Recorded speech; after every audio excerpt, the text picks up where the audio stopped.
SFIയെ വിമർശിച്ച CPI സംസ്ഥാന secretary Binoy വിശ്വത്തിനെതിരെ DYFI. സ്ഥാനത്തിന് ചേർന്ന പ്രസ്താവനയാണോ നടത്തിയതെന്ന് ബിനോയ് വിശ്വം പരിശോധിക്കണമെന്ന് ഡിവൈഎഫ്ഐ ദേശീയ പ്രസിഡന്റ് A. റഹീം പറഞ്ഞു. വസ്തുതാപരവും ക്രിയാത്മകവുമായാണ് വിമർശനം ഉന്നയിക്കേണ്ടതെന്നും A. റഹീം പറഞ്ഞു. ബിനോയ് വിശ്വം വേറൊരു പാർട്ടിയുടെ സംസ്ഥാന സെക്രട്ടറി എന്നുള്ള നിലയിൽ ആ പാർട്ടിക്കോ അദ്ദേഹത്തിൻ്റെ വ്യക്തിപരമായോ അങ്ങനെ അഭിപ്രായ പ്രകടനം നടത്താം. അത് ഒരു ഇടതുപക്ഷ ഐക്യത്തെ ദുർബലപ്പെടുന്ന വിധമുള്ള ഒരു ഏറ്റുമുട്ടലിലേക്ക് പോകണം എന്നും ഞങ്ങൾ ആരും ആഗ്രഹിക്കുന്നില്ല. ഞാൻ ഡിവൈഎഫ്ഐ ആഗ്രഹിക്കുന്നു. അദ്ദേഹത്തിൻ്റെ ഏറ്റവും ഉയർന്നമായ അദ്ദേഹം ഇരിക്കുന്ന പദവിക്ക്, അദ്ദേഹം ഇരിക്കുന്നത് ഏറ്റവും ഉയർന്നൊരു പദവിയിലാണല്ലോ, അതിന് യോജിച്ചതാണോ അത്തരമൊരു സ്റ്റേറ്റ്മെൻ്റ് എന്ന് അദ്ദേഹം ഒരു ആത്മപരിശോധന നടത്തുന്നത്. അദ്ദേഹത്തിൻ്റെ അഭിപ്രായം പറയാനുള്ള എല്ലാ സ്വാതന്ത്ര്യത്തെയും ജനാധിപത്യ ബോധത്തോടെ കാണുന്നു. പക്ഷേ വസ്തുതാപരമാണോ എന്ന് പരിശോധിക്കണ്ടേ? അപ്പോൾ അതൊരു ഇടതുപക്ഷ ഐക്യത്തെ ദുർബലപ്പെടണം എന്നാഗ്രഹിക്കുന്ന ഏതെങ്കിലും ഒരാൾക്ക് ഒരവസരം കൊടുക്കുന്ന വിധം ഒരു കൂടുതൽ ശക്തമായ അല്ലെങ്കിൽ ആ നിലയിലൊരു പ്രതികരണത്തിലേക്ക് പോകാൻ ആഗ്രഹിക്കുന്നില്ല. കാരണം അദ്ദേഹത്തെ തിരുത്തുക എന്നതിനപ്പുറത്ത് ഇടതുപക്ഷ ഐക്യത്തിന് വലിയ പ്രാധാന്യം ഇന്നത്തെ ഇന്ത്യൻ സാഹചര്യത്തിലുണ്ട് എന്ന് വിശ്വസിക്കുന്ന സംഘടനയാണ് ഡിവൈഎഫ്ഐ.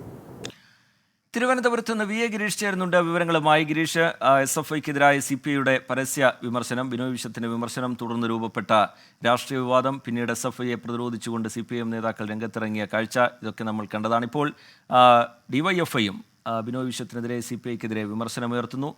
എന്താണ് A. റഹീം പറയുന്നത്, ഗിരീഷ്?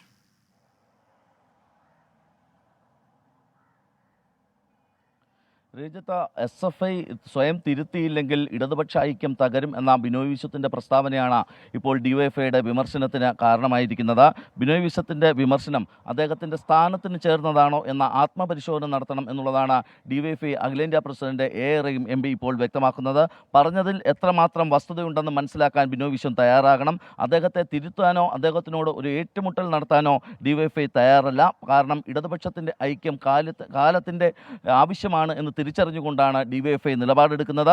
അതോടൊപ്പം വസ്തുതാപരമായി ശരിയായ കാര്യങ്ങളല്ല ബിനോയ് വിശ്വം പറഞ്ഞത് എന്നും A. റഹീം കൂട്ടിച്ചേർക്കുന്നുണ്ട്. വസ്തുതാപരമായും ക്രിയാത്മകമായും ആയിരിക്കണം കാര്യങ്ങൾ പറയേണ്ടത്. ശക്തമായ മറുപടി പറയാൻ ഡിവൈഎഫ്ഐക്ക് അറിയാം. പക്ഷേ അങ്ങനെ പോയാൽ അത് ഇടതുപക്ഷ ഐക്യത്തിന് തടസ്സമാകും എന്നുള്ളതാണ് ഡിവൈഎഫ്ഐ ചൂണ്ടിക്കാട്ടുന്നത്. കാര്യവട്ടം ക്യാമ്പസിൽ നടന്ന സംഘർഷങ്ങളെ തുടർന്നായിരുന്നു ഇത്തരത്തിൽ ഒരു വിമർശനം SFIക്ക് നേരെ CPI സംസ്ഥാന സെക്രട്ടറി ബിനോയ് വിശ്വത്തിൻ്റെ ഭാഗത്തു നിന്ന് ഉണ്ടായത്. തുടർന്ന് നേരത്തെ റീജിത്ത് പറഞ്ഞ പോലെ തന്നെ CPIM നേതാക്കൾ SFIയെ സംരക്ഷിക്കുന്ന ഒരു നിലപാടിലേക്ക് എത്തി. ഏതെങ്കിലും തരത്തിലുള്ള പിശകുകളുണ്ടെങ്കിൽ അവ തിരുത്തും എന്നും CPIM നേതാക്കൾ വ്യക്തമാക്കുകയുണ്ടായിരുന്നു. ഇതിനുശേഷവും CPI സംസ്ഥാന സെക്രട്ടറി ബിനോയ് വിശ്വം വിമർശനം തുടരുന്ന ഒരു സാഹചര്യത്തിലാണ് DYFI ഇപ്പോൾ അതിനെ വിമർശിച്ചുകൊണ്ട് രംഗത്ത് വന്നിരിക്കുന്നത്. ഏതായാലും ഇത് ഇടതുപക്ഷത്തിൽ ഒരു വിള്ളലുണ്ടാക്കാൻ ഇടയാക്കില്ല എന്ന ഒരു പൊതുവിലയിരുത്തലാണ് CPIMനും DYFIക്കും ഉള്ളത്. കാരണം അത്ര വിമർശനം ഡിവൈഎഫ്ഐയുടെ ഭാഗത്തു നിന്നോ പിന്നീട് CPIM നേതാക്കളുടെ ഭാഗത്തു നിന്നോ ബിനോയ് വിശ്വത്തിനെതിരെ ഉണ്ടായില്ല എന്നതും ശ്രദ്ധേയമാണ്. റീജിത്ത്, ശരി. VA ഗിരീഷ് വിവരങ്ങൾ നൽകുകയായിരുന്നു തിരുവനന്തപുരത്ത് നിന്ന്.